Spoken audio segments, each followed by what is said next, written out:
Salve, muito boa noite. Se aproxime, a conversa aqui está muito boa, frente a frente, levando até você, diretamente da fonte aqui, o que é a política e as entranhas do poder.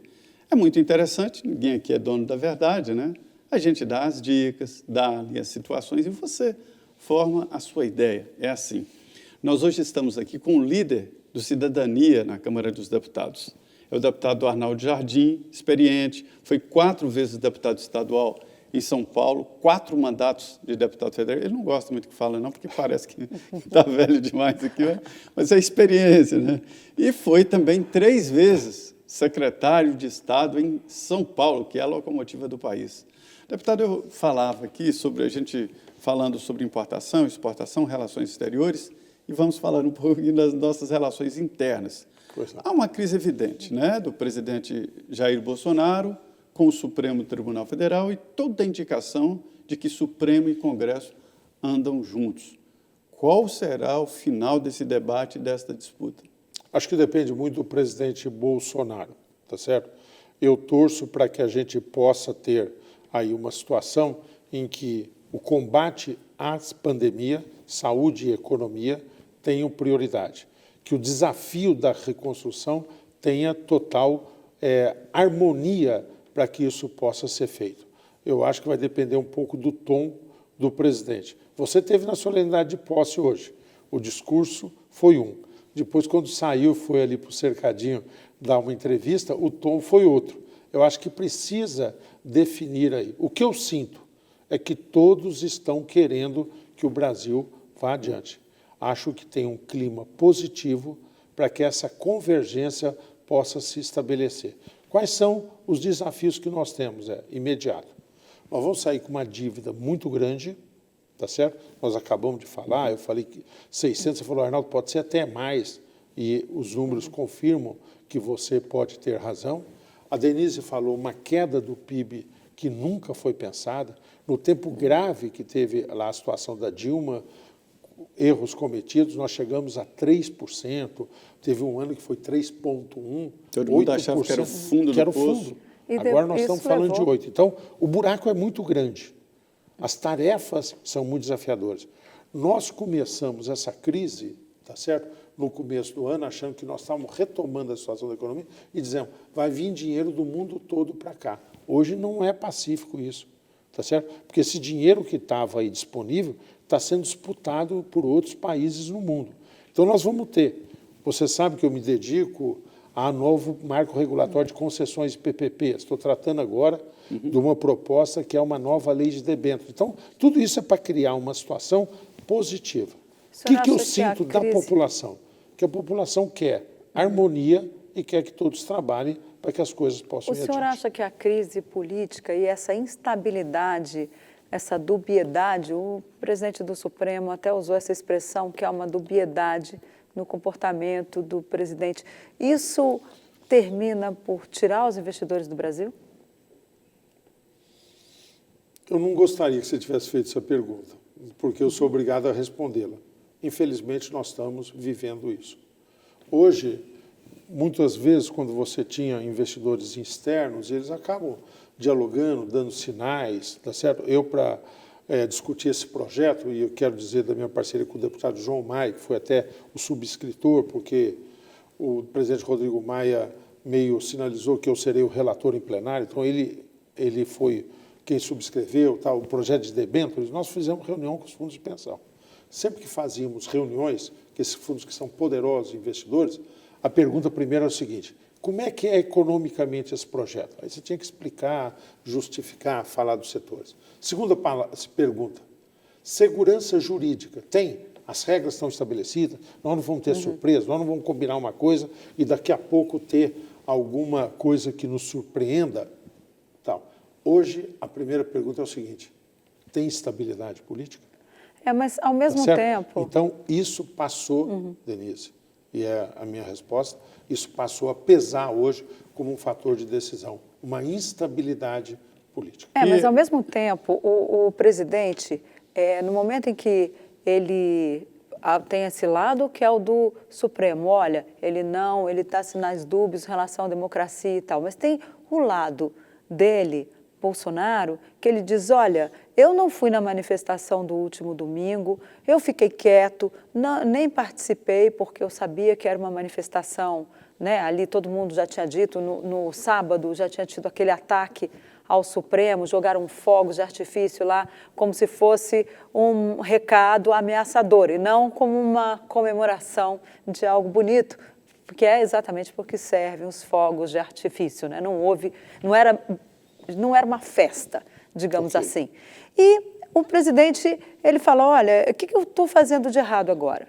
Eu estou quieto, não fui para essa manifestação, ele não, em nenhum momento, ele instigou as pessoas a atacarem diretamente o Supremo, pelo menos de uns dias para cá, e há um inquérito de fake news que, em parte, foi coisa decidida no próprio Supremo, que o Ministério Público não teve participação. O presidente também não tem aí uma certa razão que é preciso ter mais equilíbrio também por parte do Supremo Tribunal Federal, sem querer aqui botar, porque cada um tem a sua parcela aí que está esticando demais essa corda, né, digamos assim. Como é que o senhor avalia o papel do Supremo nesse momento? Eu acho que duas considerações que você fez dão a pista para a resposta. Você disse o seguinte, o presidente nos últimos dias, e o Zé Maria falou uma outra coisa, o clima hoje na posse era um clima de uma certa distensão. De esperança. Né? De esperança. A minha resposta está baseada nessas duas questões. Que isso persista. Se isso persistir, eu não tenho dúvida de que diminui o nível de disputa e de tensão política. Tá certo? Quando um não quer, dois não brigam. Tá certo? Então, esse comportamento, eu acho que terá condições de tocar. E o inquérito das fake news, o que o senhor acha? Só para encerrar esse assunto. Acho que o inquérito das fake news vai prosseguir e vão ter responsáveis. Deputado, a situação, a tensão, ela vai muito além disso aí, da política, né, e de soltar fogos. Eu sei que o senhor participa de um grupo ali que pensa muito o Congresso, que visita ministros. É a pergunta que não quero calar. Existe a possibilidade de um golpe, de intervenção militar? Como é que está essa situação? A minha convicção firme é de que não há isso. Por quê? Se alguém desejar, não terá sucesso. Por que o senhor tem tanta certeza? Primeiro, pelas palavras dos próprios ministros que estão no governo. E segundo, de contatos que nós temos mantido com as Forças Armadas, em que há uma grande maioria das Forças Armadas que reafirmam a função constitucional das Forças Armadas, tá certo? De que elas não podem servir a uma disputa política ou se envolver em uma disputa política. Então, eu tenho convicção de que esta tese, que intimamente um ou outro pode desejar, que um ou outro pode até tentar criar condições, mas ela não prospera porque ela esbarra no sentido de missão que tem as Forças Armadas, que é amplamente majoritária. Mas por que o presidente alimenta? Eu não entendo muito isso. O presidente que deveria trazer a calma, né? Fazer o país andar, produzir, alimenta esse tipo de coisa, de intervenção? Ele diz que não alimenta. Ele diz que não alimenta. Eu estou num momento de distensão também, quero acreditar que isso é a sua vontade mais íntima, manifesta e formalizada, tá certo? Estou falando isso, vira até um jogo, mas em respeito a todos vocês, e ao Zé Maria e a Denise, eu acho que tem uma característica de instabilidade do presidente. Estou sendo claro com relação a isso. Ou seja, ele é de altos e baixos. O presidente precisa definir claramente a linha que adotará, tá certo? A linha é a linha do chamado gabinete do ódio, que emula conflitos, que busca esse acirramento, ou a linha é uma linha de conciliação, é uma linha de construção de uma maioria, tá certo? Para o país, acho que é melhor que isso prevaleça. Agora, quem vai responder por isso? Ele próprio. O senhor acha que pode... Acho que teve um comportamento dele, só uma frase final dele, claro, pergunta, que foi de instabilidade. A instabilidade teve nele um promotor. Essas crises, nós mencionamos no primeiro bloco aqui, fizemos uma sucessão rápida, assim. Regina Duarte, Moro, Mandetta, Taishi e tudo mais, tal, e outros menores que surgiram aí, nenhum deles causado por um constrangimento por uma oposição, a partir de uma dinâmica determinada pela própria dinâmica do presidente. Espero que isso se altere. O senhor acha que há um clima para processo de impeachment se ele continuar nesse caminho do confronto? Agora ele está no modo de extensão, né? Mas se ele voltar para o modo... Se isso acontecer, de voltar a elevar a instabilidade e o conflito, primeiro eu lamento muito, porque o país pagará um preço muito alto por isso.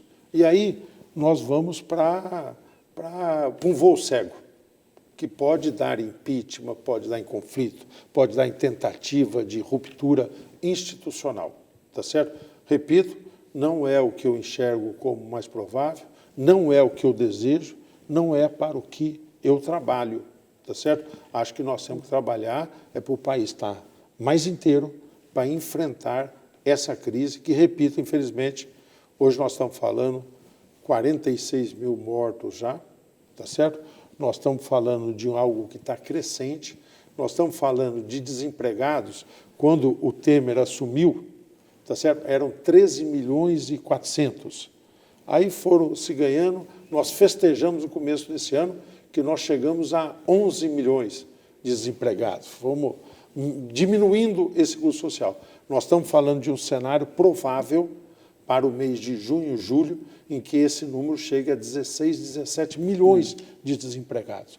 Esse é o tamanho do nosso desafio, é com isso que eu acho que nós temos que estar preocupados. Um processo de impeachment, o combustível dele é pressão popular. Eu diria até que deputados e senadores simplesmente apertam botões lá na Câmara, né, porque atendem exatamente essa pressão popular. E essa pressão popular se forma através, evidentemente, se um governo está indo bem ou não, e as irregularidades provocadas, e principalmente uma atenção especial para o futuro governo. Esse ingrediente do impeachment aí está fora, eu acho que politicamente está fora. Por quê? É pressão popular, o futuro governo que não agrada, ou a economia ainda está bem? Primeiro, a economia está tão mal que todo mundo sabe que ninguém pode arriscar mais. Então, não é que a economia esteja bem, piorar. Que cria uma satisfação. É o risco de ficar pior.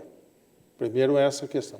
Segundo, do ponto de vista popular, hoje nós temos apoio ao presidente, nós temos oposição ao presidente, nós temos um grau de acirramento, não há um grau de isolamento social e de base eleitoral da presidência, que isso teve. Se você for ver os indicadores de impeachment, a época do Collor, a época da Dilma, era uma base muito mais restrita de apoio e uma grande mobilização popular que não se observa hoje, inclusive por conta da situação da crise. Por conta disso, é que eu acho que essa questão não é a alternativa política que está colocada.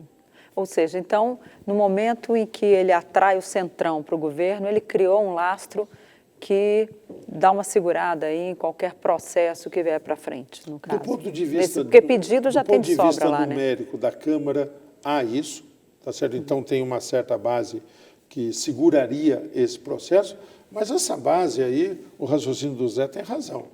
Tá certo? Quando há pressão popular, essa base vai embora rapidinho. Vira apertador ali de coisa, porque sente a repercussão disso. Então, é uma base que dá um sinal, eu não recrimino isso, ao contrário, acho que é bom que o governo tenha base, porque rima com estabilidade, que o país precisa. Então, uma base para governar. Mas numa situação de acirramento, tá certo? Numa situação de mobilização popular, tá certo? Não tem base que resista, é só ver os períodos deputado, recentes. o nosso tempo está acabando. Antes, eu só queria dizer que há um pré-entendimento ali de adiar as eleições, né, para o dia 15 de novembro e talvez o segundo turno dia 29. Foi bom o acordo, né? Eu acho que está muito bem encaminhado isso. As autoridades, e foram vários especialistas no seminário que nós fizemos, encontro que nós fizemos ontem, os líderes com Deve o ficar ministro assim mesmo, Barroso, dia 15, né? todos 15 e falaram, 29. a tendência é dia 15 de novembro. e 29. Posse Essa dia é a tendência 1º mesmo. maior. Posse dia 1º de janeiro. Não prorrogação de mandatos, novos prefeitos e novos vereadores a partir do dia 1º de janeiro. E as convenções, tem alguma... As convenções teve uma norma muito importante do TSE, baixada há 15 dias atrás, que regulamenta a realização remota das convenções. Porque as convenções têm um prazo original. E esse prazo não vai ser alterado? Pode ser alterado. Se nós, então, nós estamos falando de 4 de outubro para 15 de novembro, então são 40 dias a mais, tá certo? Nós podemos empurrar. As convenções estão marcadas para entre 15 de julho e 30 de julho. Se nós empurrarmos 40 dias, essas convenções irão também adiante. É um dominó. Ou seja, todo o calendário cadeia. vai alterar. Exatamente isso. Ok, deputado, muito obrigada pela sua participação aqui. Eu e José Maria, né, que mais um Frente a Frente, agradeço muito a sua presença. Eu que adorei, Denise. Muito obrigado aí. Que bom vê-la tão bem aí. Zé, sempre lúcido e querido. É você que teve a paciência aí. Eu adoro, porque eu sei que eu chego daqui a pouco, ligo o celular saindo daqui, é um monte de mensagens, chega no e-mail, tá certo? Prestígio da nossa Rede Vida, prestígio do Frente a Frente. Muito obrigado aí. Uma frase só, não vou resistir. Claro, por favor. Nós somos muito maior do que a crise. Esse país é um país abençoado por Deus, tá certo? Aquilo que em outros países provocam guerras, diferenças raciais, diferenças de credo, aqui existem também, mas são muito mais harmônicas. Nós temos um país por construir, tá certo? E eu tenho certeza que nós vamos adiante. É isso, né, Zé Maria? Isso aí. Tolerância. É isso aí. Olha, é importante isso que o deputado diz, o deputado Arnaldo Jardim sabe o que fala, né? Nós somos bem maiores. Muito bem, muito obrigado, muito boa noite. É isso aí. Para você que nos assistiu, não esqueça, fique em casa, aproveite, passe um bom tempo com a sua família e a gente fica por aqui para dar todas as notícias para você. E mantenha-se aí firme, tolerante, resiliente e cheio de esperança, porque a vida é o mais importante. Boa noite, muito boa noite e fique agora com o Jornal da Vida. Até a próxima.